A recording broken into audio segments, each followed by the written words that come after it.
Okay, so I'm going to commence now. Yes. Yeah. So, namaste everybody. Again, thank you for joining. And without further ado, I'm just going to get into the presentation. This is, part two of what we discussed last week. And we'll just go into a very quick recap of what we went through last week. Very quick one, really. So we had a look at, this entire conflux of different philosophies, ways, paths, margas, yogas, etc. In India that have developed over the millennia.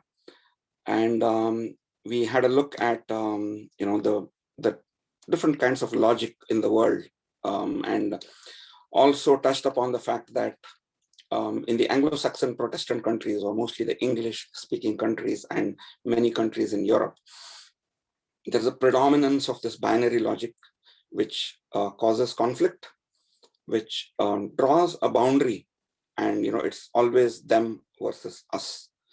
So, and it was in the Indian subcontinent that we have the predominance of multi-valued logic, where every path is equally respected. Then we had a look at the nomenclature of Hinduism, whether it is appropriate or what might be wrong with it, the notion of ism. And Harinath, I think last time when we talked, you mentioned Christianity and Islam and about the applicability of ism. So I just went back and had a quick thought about it. True, but in Christianity you can look at Catholicism and Protestantism. So now these are both called isms because they are distinctive. Because originally there was only Catholicism, there was only Roman Catholicism, but in the 16th century, Protestantism developed as an alternative way of approaching Christianity. And then there were lots of other Seventh-day Adventism, Mormonism. So there are lots and lots and lots of isms within Christianity, actually. And if you look at Islam, you can look at Sunniism and Shiaism. So, so essentially the ism is a fixed set of doctrines. And so it was my conclusion and understanding that, this was an inappropriate nomenclature. And we also looked at who named it, Raja Ram Mohan Roy, a social reformer, who named it as Hinduism. Now, with this recap, I want to go into what I would like to cover or touch upon this week. And that is, I would like to look at Sanatana, what it might mean, where it might have originated from, and what its context would be. The second is Dharma, what it means, what it might mean. And of course, the joining of these two into Sanatana Dharma. And the third thing is eventually just some rumination and thought and discussion about what it really should be called, or whether it should be called anything. So proceeding with this, I would like to go into a very interesting subject, that of cosmology. And cosmology, of course, is the science of, or the study of the origin of the universe, as well as where it is heading, what its future is going to be.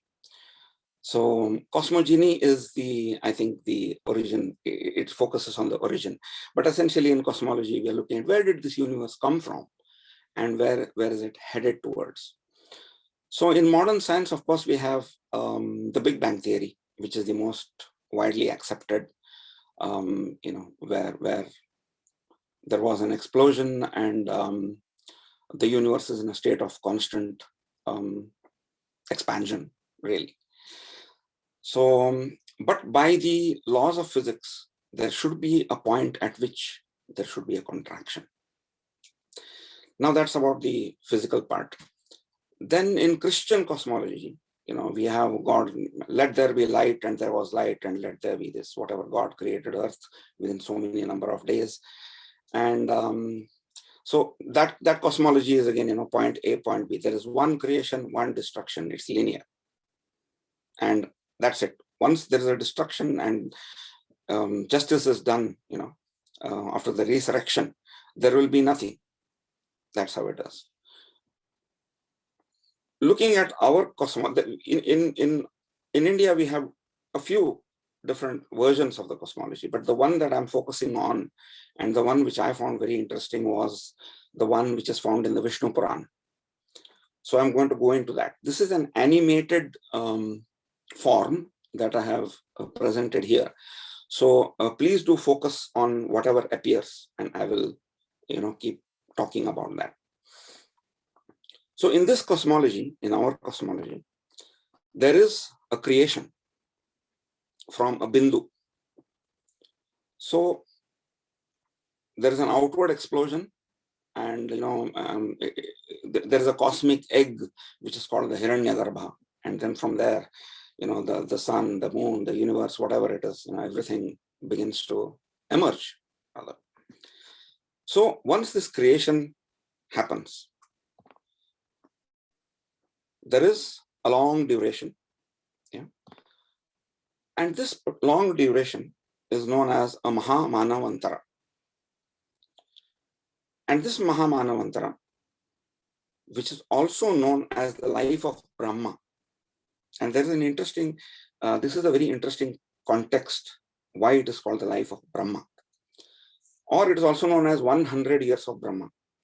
And in terms of human years, it equates to 3.114 trillion years. Yeah. So now, what happens at the end of this Mahamanavantara is, and yeah, by the way, those little dots, just consider that there are 72,000 dots over there. And each of these is known as a kalpa. So now what happens at the end of the Mahamanavantara, and we have to bear this in mind, is that there is a dissolution. Everything is, gone back into its origin or whatever it is. So matter, let us say, and time cease to exist. So now, what we're going to do is we're going to look at a breakdown into this, a detailed breakdown. Okay?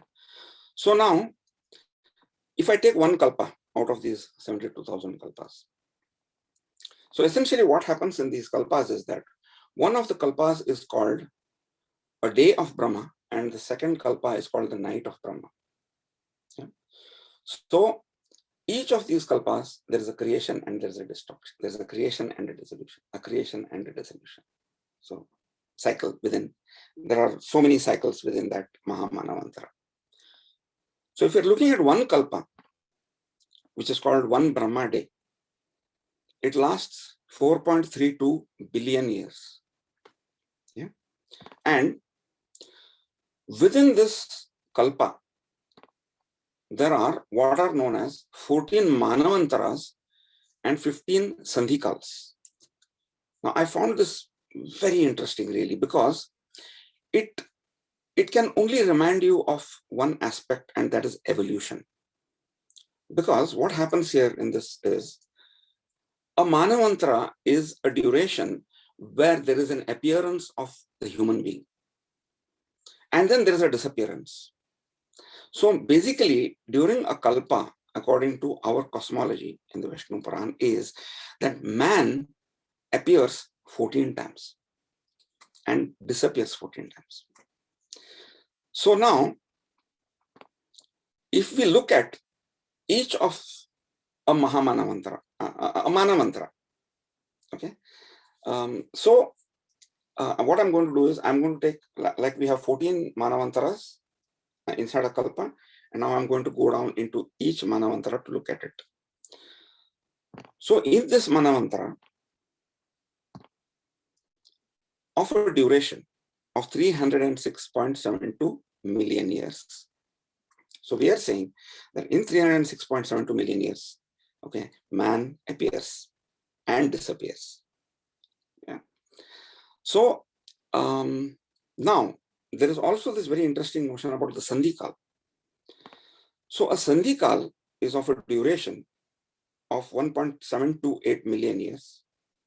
And here, just before any Manvantara starts, there is a Sandhikal where there is nothing but water on earth. Absolutely water and nothing else. And modern science tells us, biology tells us, that life originates in water. The most basic forms of life, they originate in water, and then the evolution takes place from there. So that is something very interesting again that I found over here. So again, after a Manavantara, obviously, there's another Sandhikal at the end of that. So now, within a Manavantara, we have 71 Divya or Mahayugas. Now I think, there is a familiarity of terms. So what is a Divya and a Mahayuga basically? So breaking down further, a Divya or Mahayuga is a combination of the 4 yugas that we know of. Satyuga,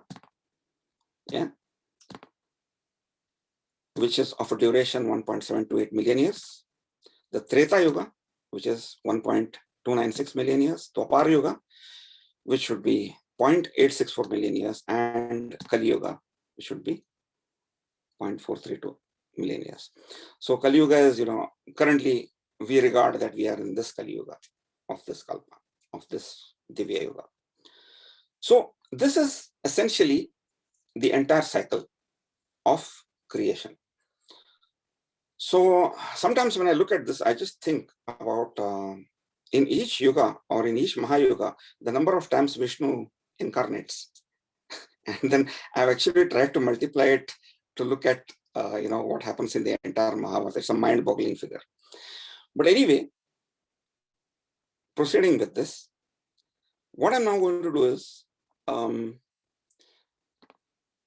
this Mahamanavantara is also this entire cosmology structure is not absolute, because this is termed as one inhalation or exhalation of Vishnu. So then there are many more cycles, but I just want to focus on this for now. So now what happens at the end? So we saw that there was this creation after 3.114 trillion years. There is a dissolution. Now I'm going to start from the dissolution. So there is a dissolution, everything is gone. So what happens then? Okay, so now we know that Mahamanavantara period, 3.114 trillion years.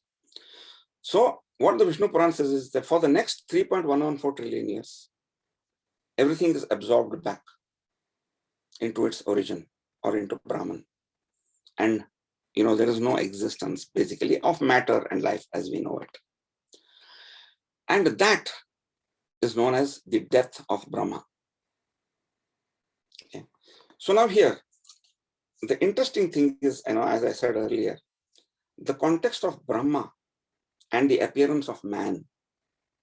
And if you remember the last time I had mentioned that Brahma actually is nothing but the representation of humans, or the whatever, it is represented in the form of a positive God really, but Brahma is imperfect. Unlike Shiva, who is absolute perfection, Vishnu, who takes an avatar and develops into perfection, Brahma is not worshipped because he is a representative basically of man itself. So, but that's a very detailed subject again. So focusing on the cosmology. So we see here that there's a creation, there's a dissolution, and once again there's a creation. Once again there's a dissolution. So this pulse form, it goes on and on and on eternally. And that is what our cosmology says. Yeah. And so again, at the end, there's once again a creation. So, and that is where I suspect the term Sanatan comes from, because this is an eternal cycle of creation and destruction, which there is no beginning and there is no end. Time is created over and over again. So now this is my understanding of where Sanatana actually might come from or originate from. And then going further, we have to look at now the other term, that is Dharma. So a lot of people, particularly since a long time I've been noticing, they equate dharma with religion, which is absolutely incorrect. So they do ask, what is your dharma? And that is my dharma, this is my dharma. No, it really has nothing to do with religion. Because in our Indian context before, we didn't even have a notion of this kind of religion, because we did not draw lines, we did not draw boundaries, we accepted everything. So I want to look at the differentiation first between dharma and nyaya. Where does the difference lie? And I always like to use a differentiator because it's just my way of analyzing. Because when I compare two things, then things become a little more clear. So here I have put in the statue of Justitia, who is the Roman goddess of justice. And she has the sword in the hand to administer the punishment, the scales to do the justice. And you can see that she's blindfolded. Yeah. So Western law, and this is the law, of course, that India has adopted after independence, the British legal system. Western law only prescribes punishments. It does not prescribe behaviors. It does not prescribe a conduct. It doesn't. And that is the big difference between our system and the Western system. Now, if you look at our picture of Dharma, okay, who's essentially Yamaraj, but in the form of Dharma, you can say that his eyes are wide open. He is not blindfolded. And because he has to look at every aspect, he will not disregard anything. So the Western system, again, is predominantly binary. And, they have evolved their legal system over hundreds and hundreds of years by bringing in fuzzy logic. Originally, their system was binary. They used to hang people left and right for anything. They never used to consider it or break it down. In London, there was a judge, I forgot his name, he was known as the hanging judge. And he has hung more people than anybody can remember. So no matter what you do, the punishment was hanging, it was entirely binary. And their legal system is actually still evolving. But our system, first, in the form of Dharma, had a prescription for the conduct itself, like how are you going to behave? And as we know, we also had Varna Dharma, that, and again, Varna, in my understanding, is entirely to do with capability. It was formed by whatever incarnation of God it was, as Krishna says in the Gita, that it is according to the capability. And that makes a lot more sense to me.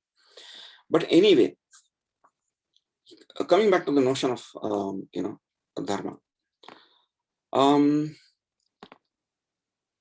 The word Dharma comes from the root Dhra. So Dhra means to maintain or to sustain.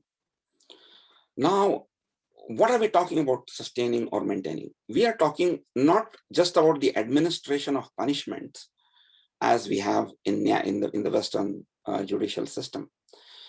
But here we are talking about the holistic approach towards the human being. We are talking about the balance of a human being, the mental, physical, emotional, spiritual, moral balance. All these things are considered when we look at Dharma. And these prescriptions of behavior have been done and have been made, keeping and bearing all these things in mind. So doing the right thing, basically, in simple terms. So for instance, what is the right thing to do? Now, your own son has committed a crime. He has stolen something, but the blame has now fallen upon a neighbor's son. So how are you going to follow Dharma here? If you are going to follow Dharma, you are going to make sure that that boy is not punished and the right person is punished, even though he's your son.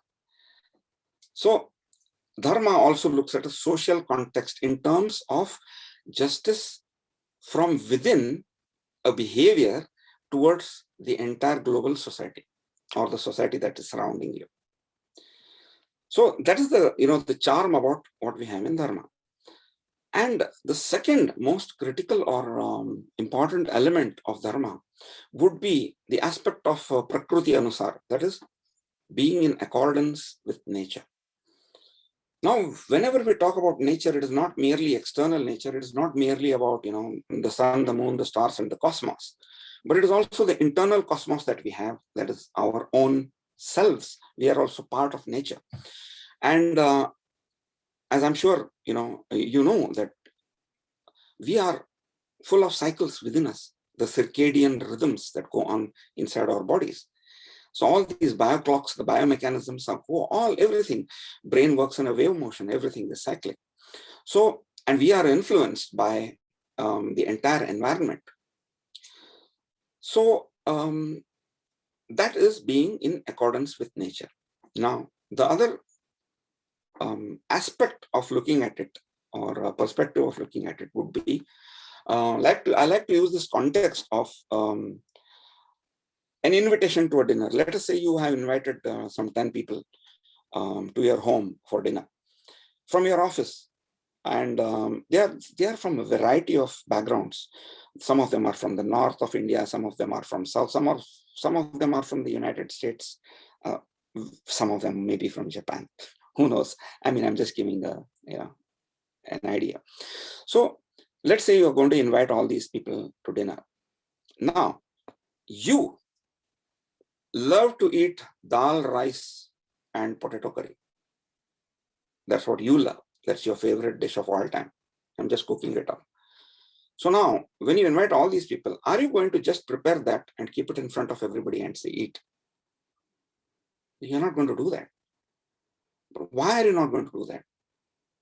It's your nature to like that food, and you love it because your taste buds and your samskars and sanskars both probably have combined to give you that taste, and you're enjoying that. But that doesn't mean that everybody is going to be, This is something which I look at in a context of evangelism in Christianity, where, there is this thing about your God is not God, only my God is, my God is God, so you have to worship my God. Eat my dal and rice. It's like that. So there is no regard for that aspect of nature here.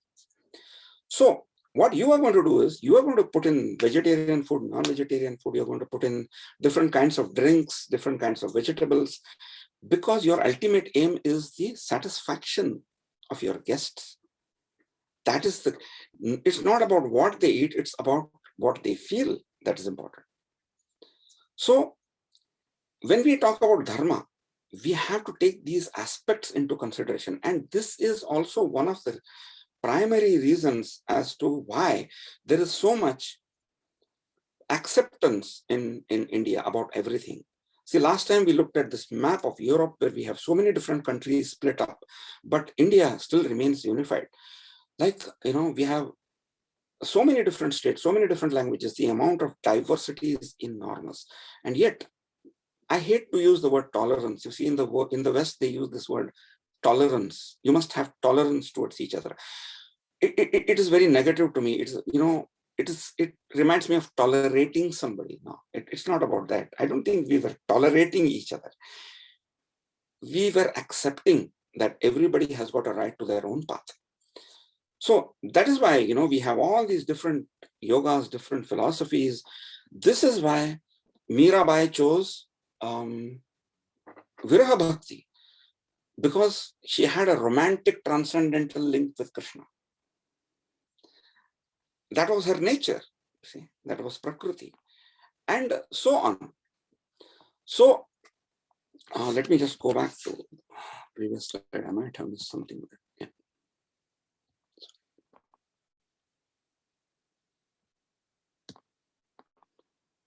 Just going to run through this again. Yeah. Correct. Yeah. So now what we do is, in the previous slide, we saw the cosmology, that is Sanatana, that is what is eternal, and Dharma, which is the eternal way. So if you combine these two words, Sanatana Dharma, it becomes the eternal way of righteous conduct in accordance with nature. So I do find that this name is very deeply meaningful and in many ways suitable, for what exists in India. So having said that, now let's just move on to the next slide. I've forgotten what it is. Let me see. Okay, yeah. So now there is another question that is which I had asked or posed rather at the beginning of the presentation last week, and that is the question mark that I put as to a name. Should we have a name? What should the name be? We have just seen that Sanatana Dharma might be very appropriate in terms of what exists, but that is just my view. So coming back to the second part, let's get into that through this particular slide. So we covered this the last time in brief. I'm going to go into it in a little more detail this time. So essentially we have two margas. The marga of Vishnu, which is pravritti marga, which is the one which is within society, that we go through purushartha, that is dharma, artha, kama, moksha, and then we go through the ashramas, that is brahmacharya, grahastha, vanaprastha, sannyas, and we fulfill our obligations and duty, and we adhere to dharma. That is most important. As you can see, Vishnu is decked with gold because his consort is Lakshmi, the goddess of wealth. Dharma, artha. Artha is Lakshmi. So without artha and without wealth and the propagation of economics, the material world is not possible. So that is very clearly understood. Material world in a social context. That is very clear over here. So now, some interesting symbology that you can notice is in the case of Vishnu, we offer the tulsi leaf, as an offering, and the tulsi leaf occurs or grows usually inside your household, in the angan. That's where we grow the tulsi, inside. But here, if I jump to Shiva we offer the bilva leaf, the tinpatti, the three-leaf leaf, whatever you call it. So that is found only in the jungle. So there is this difference between pravritti and nivritti. And so in the nivritti marga, which is outside of society, we have Shiva, who has no gold and no ornaments. Okay, deer skin, tiger skin, yeah, and so it is the highest level of choice that one can make. So either you choose to live within society, or you choose to exit society and make your way there. But of course, India being India and being multi-valued logic, there is always a fusion of many things, many. So it doesn't mean, again, that the binary logic exists here. Both are equally worshipped, really. So there, sometimes there is some debate between people, about the greatness of this and the greatness of that, but then it is just a part of the spectrum that you're looking at. So now, if we look at the symbol of Vishnu over here, which is below, which I'm just marking with my pointer, that is the namam. So we find that there is a crucible of white. This is the crucible of white here. And here in between, we find a line which grows upwards, a pyramidical line which grows upwards, and in red. What does this mean? This is, there is some absolutely brilliant symbolism in India. Amazing. And this is one of that. So the white crucible represents dharma. And it also represents purusha. So see, we have this notion of prakriti and purusha. Purusha is spirit and prakriti is anything that is manifest and that is nature. So The red mark represents Prakriti because it is red because, blood is red. And blood is the biggest representation of physical form. So now the other representation of the Namam is, as I said, the white crucible represents Dharma. And this is the pyramid which is growing upwards. It's like an arrow pointing upwards. So it is about growth. It is about your material growth. It could be about your financial growth. It could be about your emotional growth. It could be about all these things. Whatever, because once you are inside society, you need to grow, and there's nothing wrong with it. However, the critical point is it has to be within this crucible of Dharma. So Dharma is all important. So you cannot break Dharma and grow. That you cannot do, according to the path of Vishnu. So this is the Pravritti Marga. Now I'm going to come to the other very interesting one, that is the Nivritti Marga. So here, as I said, outside of society, and with Shiva, you will always find that the number 3 is, very highly visible. His Trishul has got 3 spokes. He has got a vibhuti with 3 on his forehead, as you can see over here. So it is very interesting to look at what is the symbolism of this vibhuti in contrast with the Namam. Now you will also note that the Namam is vertical and this is horizontal. So horizontal is static, vertical is about growth. That is another symbolism. But there is a main symbolism which is crucial with this particular vibhuti. And we're going to just go and have a look at what that is. So in conclusion, on this particular slide, the path of society is associated with the path of Dharma. When we come to the Nivritti Marga, the pure Nivritti Marga, for the form of Shiva, it is entirely outside of society. But then, later on, when Shiva gets married and becomes a Grahastha, he becomes Shankara, or the mild one, the kind one, the compassionate one, the understanding one, because Parvati makes him understand what's going on with the world. And that he has to engage with the world, because until then he was completely dissociated from the world. But even then, he still remains more attached towards the cosmic than with the material. Now, before I go, I just remembered there is another very interesting symbolism between Vishnu and Shiva. So the 2 legs, the right leg represents Purusha and the left leg represents Prakriti. So if you look at any statue of Nataraja, you will find that he is standing on his right leg with his left leg up. So it is a predominance of Purusha. And if you look at Vishnu, who engages with Prakriti, unlike Shiva, so you will find that, if you look at his, you will find that one of his legs is up, particularly when you look at Krishna holding the flute, you will find that he's standing on his left leg with his right toe touching the ground. So there's a predominance of Prakriti. It's a very interesting balance, really. So anyway, let's move on to the next slide to look at what is the meaning of this vibhuti. And shortly, I will connect the dots because, as I said last time, I'm taking the Indian approach. So I might just start off with something which might seem completely different, but then eventually we will connect the dots. So going to look at what this vibhuti means from 2 contexts.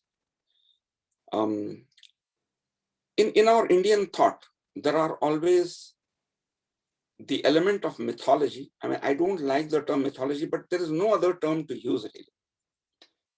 Because when we're talking English, because the mythology is myth. Myth is something which is a lie. But I do not believe that everything in India that happened was a myth. No. But I'm compelled to use that word. So there is that context from a mythological context. The stories that we hear about, the stories that we know and read. And then associated with that is a philosophic or very simple, basic social context, which we also have to understand, we have to decipher. So one of those examples of that, the difference or the expression of mythology versus reality is, and I had mentioned this in the last presentation, is Shiva or Rudra in the form of Rudra cutting off the fifth head of Brahma. So what happens is that when there is a creation and Brahma is now creating the world, this is the mythological context. Okay? So he's creating the world. Then when he creates Shatarupa, the woman, or goddess, and some of them call Shatarupa as Saraswati, but whatever. Shatarupa is 100 forms. So she is the one who, changes her forms, because Brahma starts looking at her with bad intentions. And he is now supposed to be, since he has created her from his mind, she is supposed to be his daughter, you see.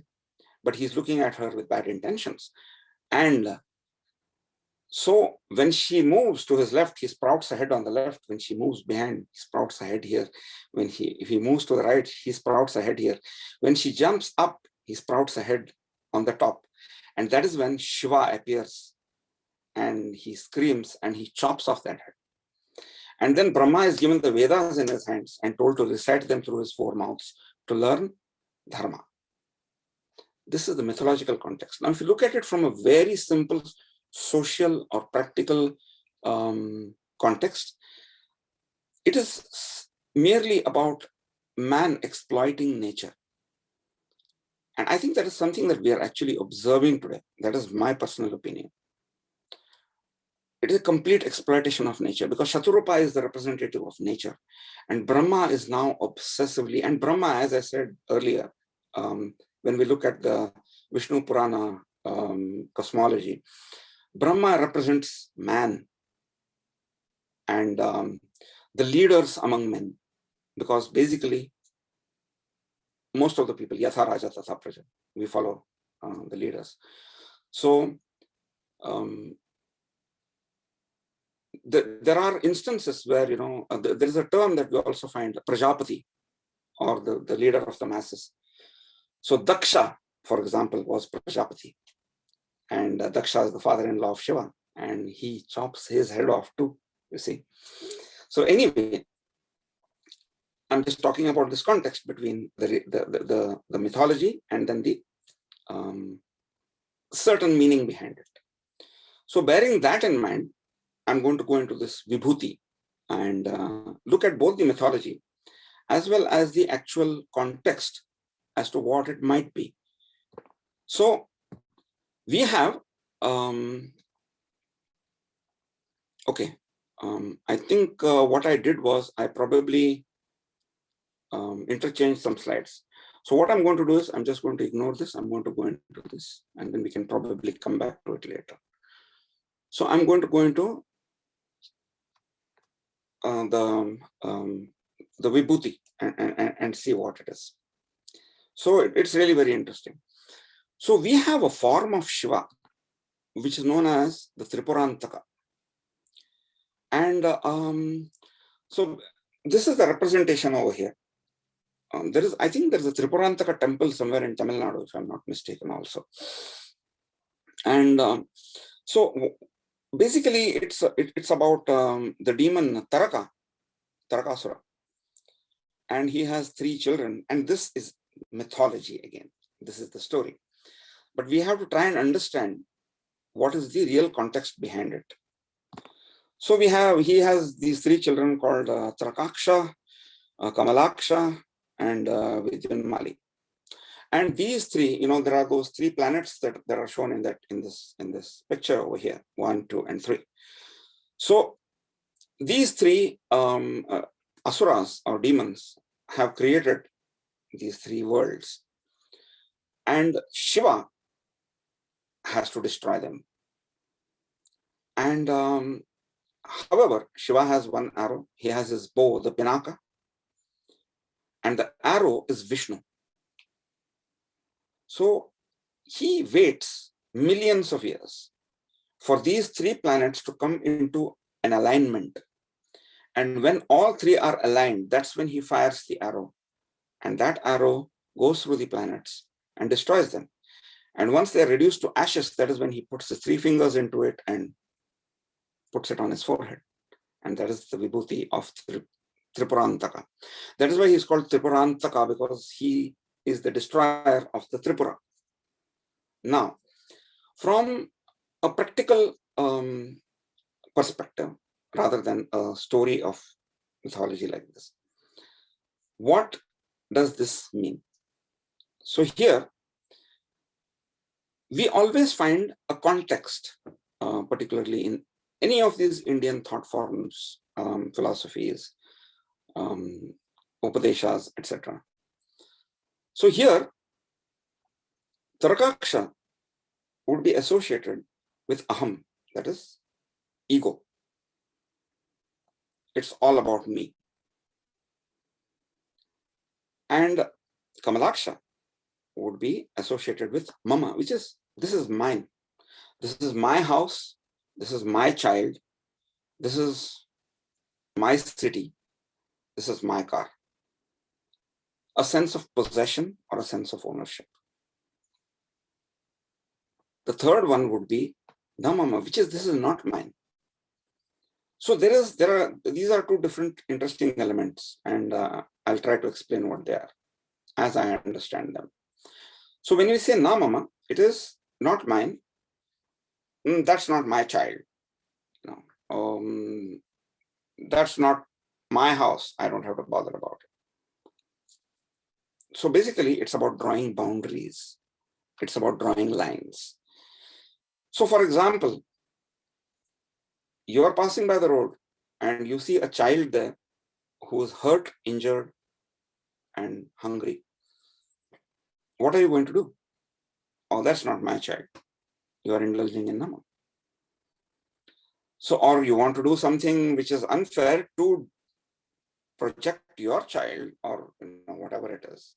You say, oh, it's mine. I must do more. So what you're doing here is essentially, we are drawing these lines, which are psychological lines of potential conflict and injustice, essentially adharma. So Shiva is actually a destroyer of this Tripura.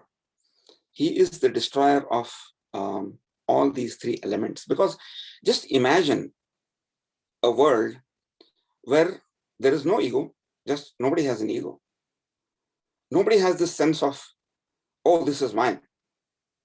And nobody has a sense of, oh, this is not mine. That would be the absolute perfect utopian world, where there would be no suffering, there would be no this thing, there would be no. That is probably the most pristine form of Satya Yoga that could be imagined. So, but there are always practical elements. So our people are not merely esoteric. Our thinkers were extremely, both going to the highly ecclesiastical as well as the mundane. So we drew the perfect balance between these two. So the interesting part over here is that if we look at Shiva, he's called Bholenath. And his vision of the world is without these boundaries. There is no boundary. So there is nothing that is mine, there is nothing that is yours, and there is nothing that, I have no ego. I am absorbed into Brahman already. So that is basically Shiva. And that is one part of the spectrum, which is the purest. That is why Shiva, the term itself means pure. And then we bring in Vishnu. Vishnu has got this sense of dharma, because everybody is not perfect. Human beings, after their entire evolution, have gone through, multiple evolutions, that as we believe, through animal forms, etc. And even in the human form, there's a lot of evolution that is going on. So the whole Kala Chakra of karma is happening. And so everybody doesn't have that sense of understanding, of that sense of, and we cannot. And this entire Brahmand, or, the world that we create, cannot exist in that entire pure form. So if everything goes entirely into purity, Sanatana will not happen. You see, so it's pretty interesting that way. So anyway, so Vishnu now, what he does is, he has to bring in dharma. So there has to be a certain boundary. So we cannot take the whole of Shiva's purity of the destruction of Tripura and apply it to regular society as such. So there has to be an element of that. And then there have to be these rules of dharma to enable lesser humans like you and me to function in a dharmic way in society. So at the end of Kali Yuga, it is our belief, that it is the Kalki avatar that appears and destroys the world towards the end. And that, in my view, would be the establishment of, because when Kalki just doesn't merely appear to destroy the world at Kali Yuga, but to establish or sow the seeds for the next Satya Yuga. So there's this Yugantara period. So essentially, what we are trying to say over here is, in our belief system, we want to break down the borders. We don't want to draw lines between people, between this, between that. We don't want to draw these lines and define them as a hardcore, hardcore thing. But you will see that, lines were drawn even in the form of nations and districts and states and whatever, tremendously by Westerners. So we have followed them, and we are now, breaking down our states into further divisions. So truly, we seem to be forgetting about, a lot of our very important concepts. So anyway, my point was that, so when you do not draw a line, when you do not draw a boundary or a defining thing, humanity becomes one basically. Dharma is prime. So for us, all these boundaries were not important. Dharma and adharma were the main things. And that is the symbolism of, the vibhuti really.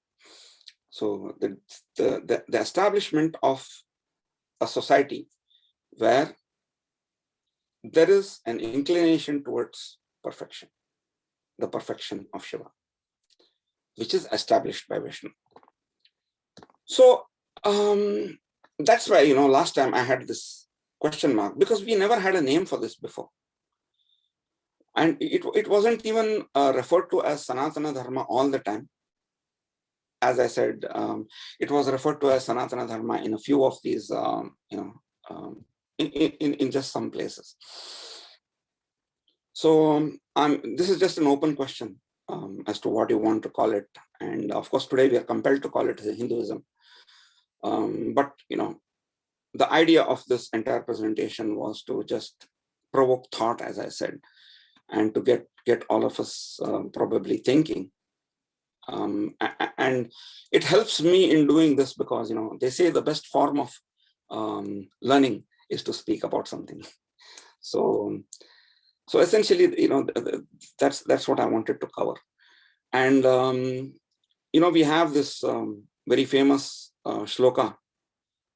I am Nijaha Paroveti Ganana Lagu Chetasam. We all know about that, Udacharitanam tu Vasudeva Kutumbakam. So basically, the meaning of that is, again, this is mine, that is his. It's a boundary. Say the small-minded. The wise believe that the entire world is a family. So that was our ethos. That was the ethos of India. And we have been following, of course, 350 years of British rule will do that to anybody. So we definitely seem to have forgotten a lot of our own very deep thoughts, which I think probably the world really needs today, the direction in which it is heading.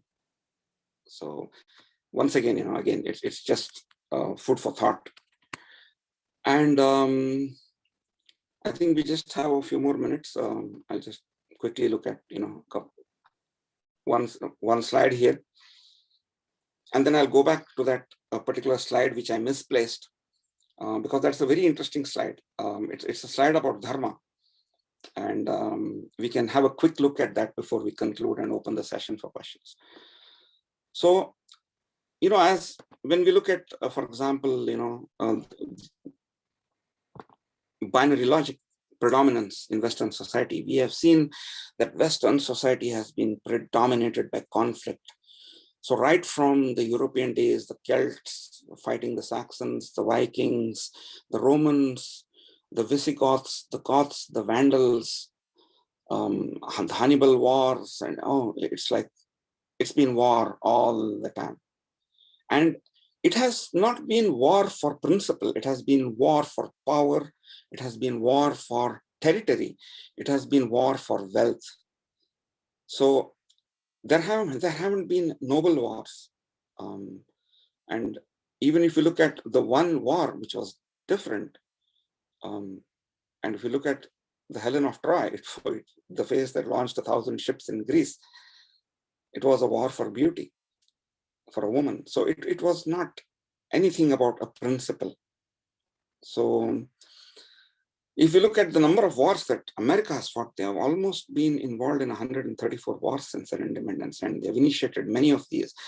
The Indian wars, especially, the massacres of the natives in America was terrible, really.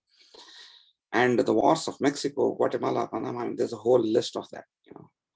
So, but when it comes to India, we have initiated, the only war perhaps that was initiated was the one that happened in Bangladesh in 1971. So other than that, India has not been an aggressor, not even after being a nation. But even before that, way before that, so we were never aggressive. We didn't go into we did cultural conquests mostly in other countries. There were a few incidents, though, very few, where some kings from Tamil Nadu took some naval armies into the areas of Indonesia, and they had some wars and things like that. But relatively compared with history, it is absolutely infinitesimal, almost insignificant. So that again, is a predominance of this notion of acceptance. Yeah. So what I'm going to do is I'm going to quickly go to that particular slide that I had messed up. And that's once we are done with that, we can get into just looking at the time.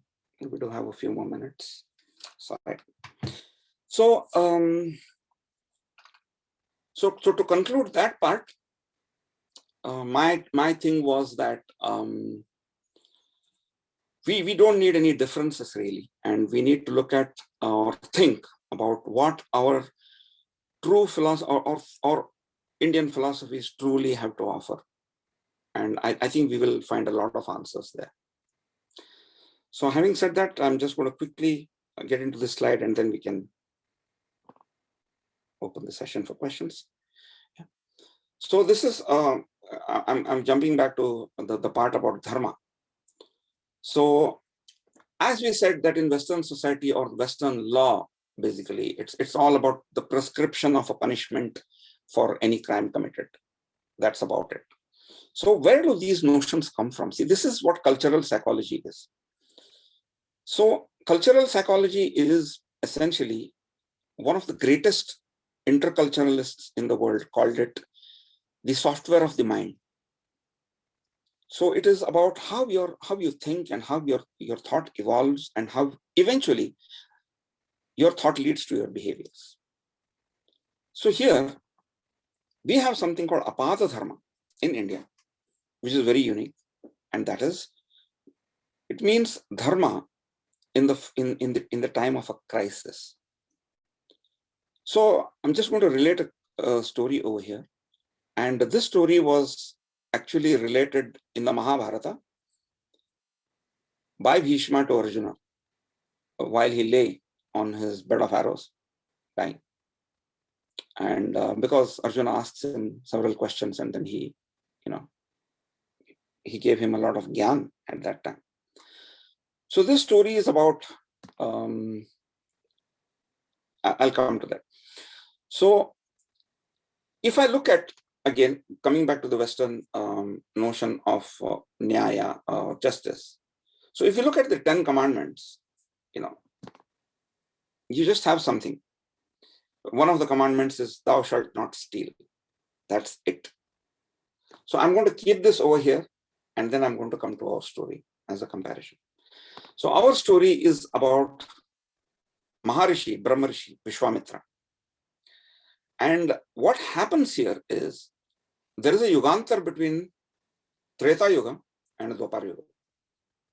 And at that time, there is a famine and there is no food available. The rains have not fallen for many years, and there is starvation and death going on everywhere. And even Vishwamitra and his family are now facing starvation. So he goes around looking for food and he cannot find food. And he has his wife and kids sitting in a jungle, and he goes looking for food. And he comes across a village of Chandals. And Chandals eat dogs. They're dog eaters. And during a famine, because of so much of death that happens everywhere and so many corpses, it is the dog that thrives, or the carnivores that thrive. So the Chandals had this village where they were not short of food. Everyone else was short of food. And they had a lot of dog meat with them. So Vishwamitra now goes there, and then he has to get food for himself and his family. And he goes and he begins to ask for dog meat. He says, "Can you give me some of this meat?" And the Chandals do not give him the food. And eventually, he sits down and he begins to think, and he decides to steal the food. And he begins to recite that, what is dharma? So he says, if I am starving and my family is starving, first I have to go and ask for food. If I am not given food, the other persons are doing adharma. I am, for the sake of survival, the survival of me and my family, dharma now permits me to steal that food, because that survival is more important. It is beautiful, to be very honest. It is not like thou shalt not steal, or else I'm going to chop off your head. It's not like that.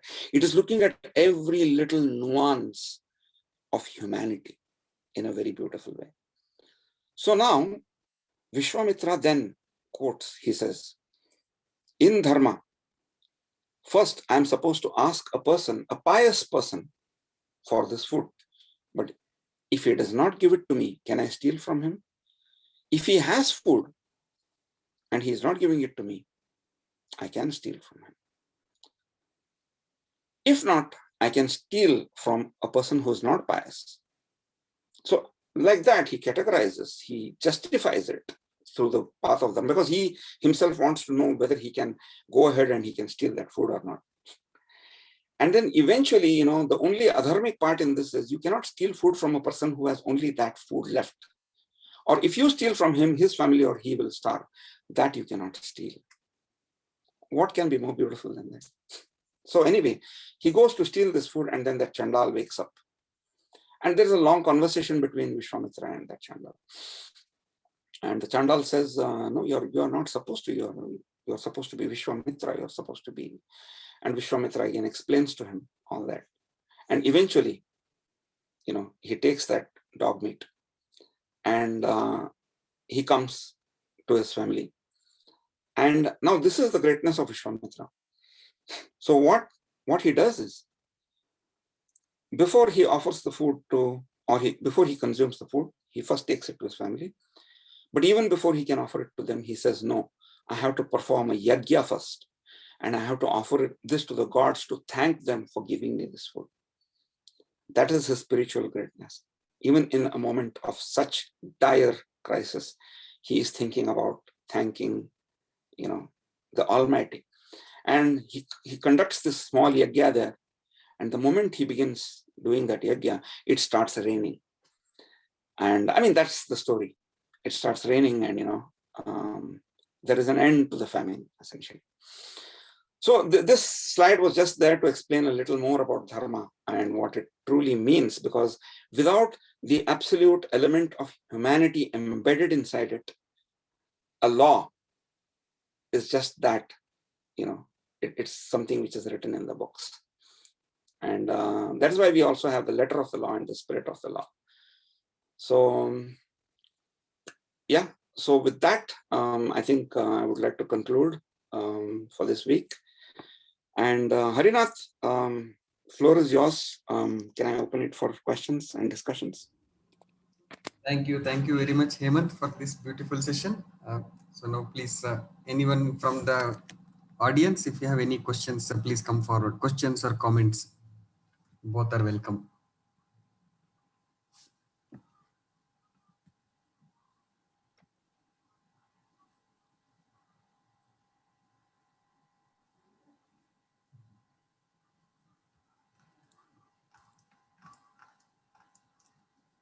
Maybe I will start with one comment or observation, Hemant, about Sure.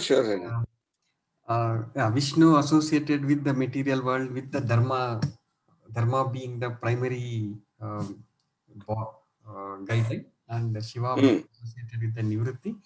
It seems what I learned was whenever they build a Shiva temple, as per the temple Shastra, and since the people from the society visit the temple, right? They always have to install an avatar of Vishnu in some corner in that complex. So if you go to any temple, we'll see that. Like only in small temples it cannot be. They don't do it. But any of temples, established temples, we will always see there is a Vishnu avatar there. Okay, I wasn't aware of that. Thanks for letting me know. Oh, we don't seem to have any questions today.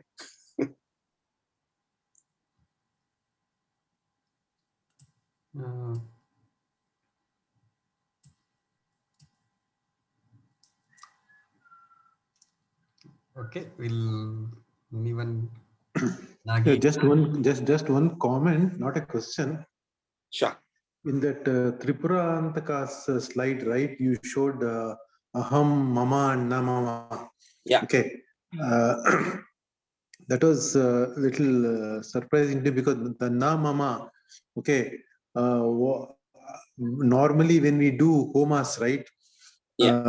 We always say na mama, saying that whatever we are giving as sacrifice or havas or everything is yours only, it's not mine. Okay. For example, we say that always. Yes, we do. So you're right, it's just a word, but it's the context in which it is used. And you're right, that is basically the meaning of the yajna, where it's about self-sacrifice. It's not about anything else.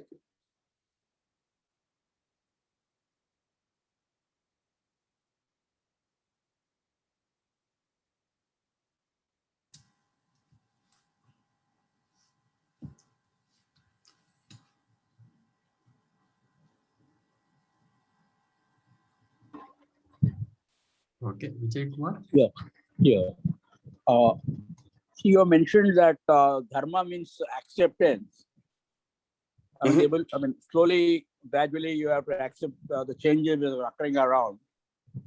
So, in the current context, how do you accept? What are the changes which we have to accept? Whether it is, whatever changes are going around in India. So, in what way we have to accept the changes which are occurring around? Is there anything specific in terms of that? The religious changes, like whatever changes which we are seeing, see the expansion of other religions in India. How should we accept those changes within the context of our dharma? See, one is a dharmic question, the other is a political question. So if we are looking at it from a dharmic perspective, purely from dharmic perspective, and if we are considering ourselves as the original Sanatana Dharmi, dharmic people or whatever it is, then there has to be that notion of acceptance. But at the same time, I believe that nothing should be forced. Nothing should be imposed, basically. So, and even Dharma says that nothing, neither should you impose, nor you should get anything imposed upon you. Yeah. So it should be absolutely your individual choice, because basically, our philosophies are all about, that is why we have the lotus flower, because the lotus flower is a symbol of spiritual individualism. So it stands alone. It is like, even if there is a mud surrounding you or whatever it is, the lotus remains the lotus. Nothing affects it. So that is what we are supposed to be from within. So I believe that that's what it is. Thank you, sir. Thank you.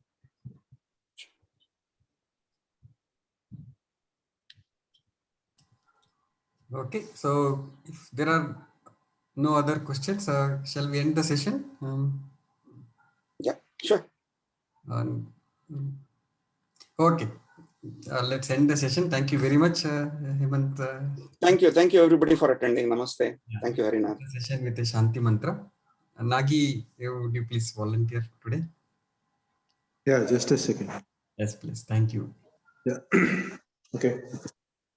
Sarve bhavantu sukhinah, sarve santu niramaya, sarve bhadrani pashyantu, ma kaschid dukkha bhag bhavet. Om Shanti Shanti. Thanks everyone for attending the session. Once again, thank you, Hemant. Thank you, very Harinath. much. Thank you, everybody. Thank you.